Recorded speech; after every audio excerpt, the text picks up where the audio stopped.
ഞാൻ കർത്താവിനെ തേടി, അവിടുന്ന് എനിക്കുത്തരമരുളി. സർവ്വഭയങ്ങളിലും നിന്ന് അവിടുന്ന് എന്നെ മോചിപ്പിച്ചു. സങ്കീർത്തനങ്ങൾ 34:4. കർത്താവിന്റെ പ്രവൃത്തികൾ ഉത്തമമാണ്, യഥാസമയം അവിടുന്ന് ആവശ്യങ്ങൾ നിറവേറ്റുന്നു. പ്രഭാഷകൻ 39:33. എന്റെ അഭയശിലയും വിമോചകനും ആയ കർത്താവേ, എന്റെ അധരങ്ങളിലെ വാക്കുകളും ഹൃദയത്തിലെ വിചാരങ്ങളും അങ്ങയുടെ ദൃഷ്ടിയിൽ സ്വീകാര്യമായിരിക്കട്ടെ. സങ്കീർത്തനങ്ങൾ 19:14. ദൈവം നിന്നെ എന്നേക്കുമായി അനുഗ്രഹിച്ചിരിക്കുന്നു. സങ്കീർത്തനങ്ങൾ 45:2.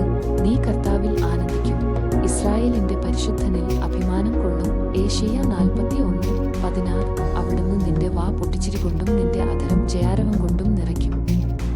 ജയാബ് 8:21. സകല പ്രവൃത്തികളിലും നീ അനുഗ്രഹീതനായിരിക്കും. നിയമാവർത്തനം 28:6. അവരുടെ അധ്വാനം വൃഥാ ആവുകയില്ല. ഏശയ്യ 65:23. മണി, നിന്റെ ഭാരം കർത്താവിനെ ഏൽപ്പിക്കുക, അവിടുന്ന് നിന്നെ താങ്ങിക്കൊള്ളും. സങ്കീർത്തനങ്ങൾ 55:22. നിന്റെ ജീവിതം മധ്യാഹ്നത്തെക്കാൾ പ്രകാശമേറിയതായിരിക്കും, അതിന്റെ ഇരുട്ട് പ്രഭാതം പോലെയായിരിക്കും. ജയാബ് 11:17.